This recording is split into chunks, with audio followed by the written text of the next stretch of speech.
Hey y'all, welcome back to the channel. 6 Days in Fallujah, as we all know, has been one of those games that has had to suffer the brunt of cancellations, pushbacks, and a hiatus. So after waiting a decade and a half, we finally get 6 Days in Fallujah on Steam's early access for $40 USD. I'm gonna be riding a very fine line here because the guys behind this game's development are actual veterans who fought in this conflict. And I want to say from one veteran to another, thank you all for your service to this country, and thank you for giving us a game that retells such a horrifying battle. But before we get into it, and if it ain't too much to ask, hit that like and sub button for more content like this.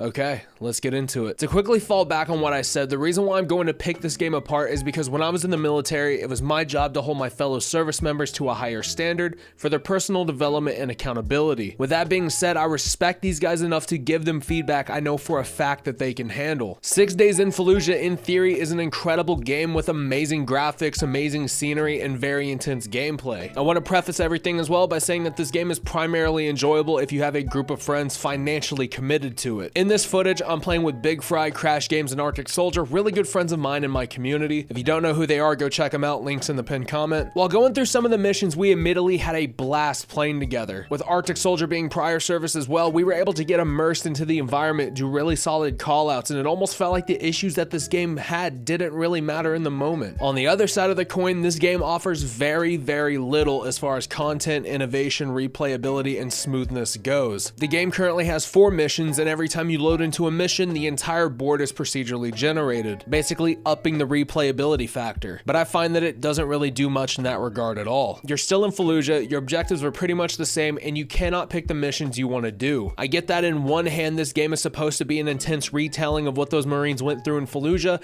and on that grounds, I respect the absolute hell out of it. But it's the smallest shit that's causing people to not rate this game favorable at all. First things first, your mic is always on. You are hot micing 100% of the time you're playing this game, and there is no way to turn it off, or at least any way to turn it off that works. There's also no push to talk feature at all except for the radio, which is automatically bound to your space bar. This game on launch didn't have an FOV slider, nor did it have an option to toggle full screen mode in the graphics settings, and it's one of those things that was added within the first week with a hotfix, and respect to the studio for adding it, but it just seems like it was such a huge oversight for them. I've brought up this concern before with some people, and I immediately get hit with the, well, you couldn't adjust your FOV in the actual battle. And for the people who feel like they need to make this argument like it's not the most obvious thing in the world, do me a favor and bite my goddamn testicles. I don't want to hear it. It's a damn video game. Some of the guys I played this game with are actual veterans like myself, and these guys have done less bitching about this game than 90% of the keyboard warriors who see absolutely nothing wrong with this experience. And since I'm all about consistency and fairness on this channel, why don't we go ahead and talk about something that nobody else wants to talk about when it comes to realism and immersion? I shouldn't be able to shake the fucking box mag of my LMG and tell how many rounds I have left in my LMG. I shouldn't be able to hit a certain keybind and check how much ammo I have in my magazine without actually counting the bullets out. I shouldn't be able to hit a certain keybind and see how many magazines and how many grenades I have on my actual person. So if you want to bitch about fucking immersion, make sure you make it fair across the board, or don't say a fucking word about it. I digress though. Another complaint I have is about a feature that I think got overlooked, and it's the implementation of gun positioning on the fly. And for this example, let's go ahead and look at Ground Branch. In that game, you have 3 positions for your weapon to be in: the alert position, the low port position, and the high port position. In this game, you have to change it in the menu, and it barely changes how the gun looks on screen. In Ground Branch, you can change the orientation of the weapon by scrolling up and down on the mouse wheel. Just something very small that I wish they would have implemented. And I don't think anyone would give a shit if it was from Ground Branch or not. It's something we need in this game. Speaking of guns, there's absolutely no customizable loadout for the weapons. I get that this is a war and you don't usually have a say in what you can take with you to the battlefield, but at least let me put a goddamn holographic sight on my M4 or my M249. On that note as well, the game is just unstable. Guns are clipping into the walls, the game lean locks you onto walls, which can be disabled in the settings but actually does really nothing. Netcode issues that result in your squad mates ghost walking, shots not registering, the list is a mile long at this point. So what about this game actually constitutes a $40 price tag? Aside from this game being a veteran owned and operated project, and I'm gonna say this in the most respectful way possible,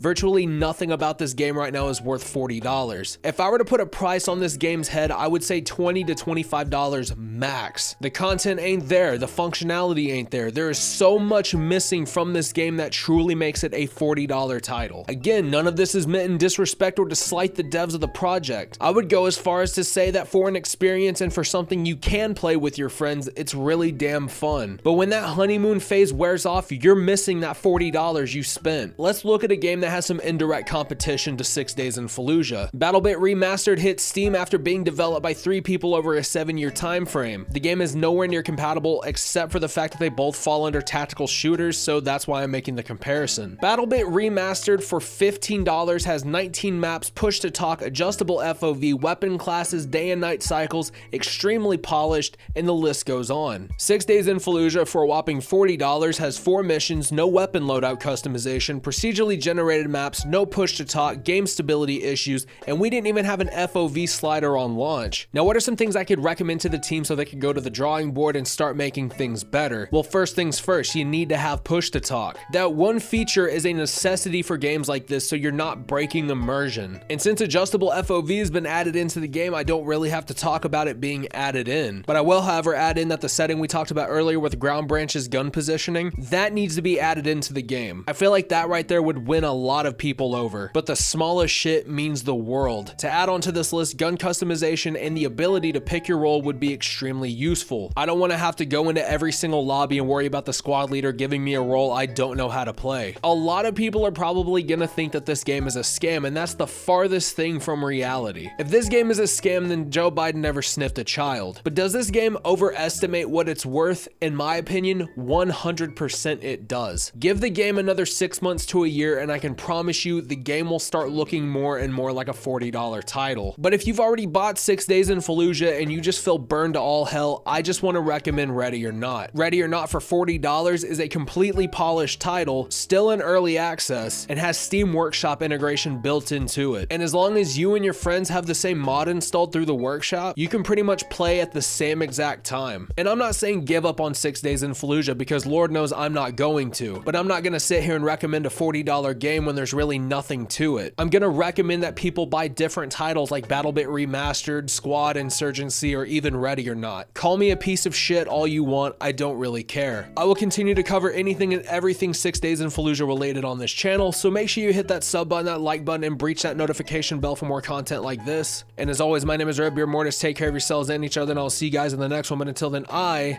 might go re-enlist. Nah, I'm just kidding. I'll see you in the next one.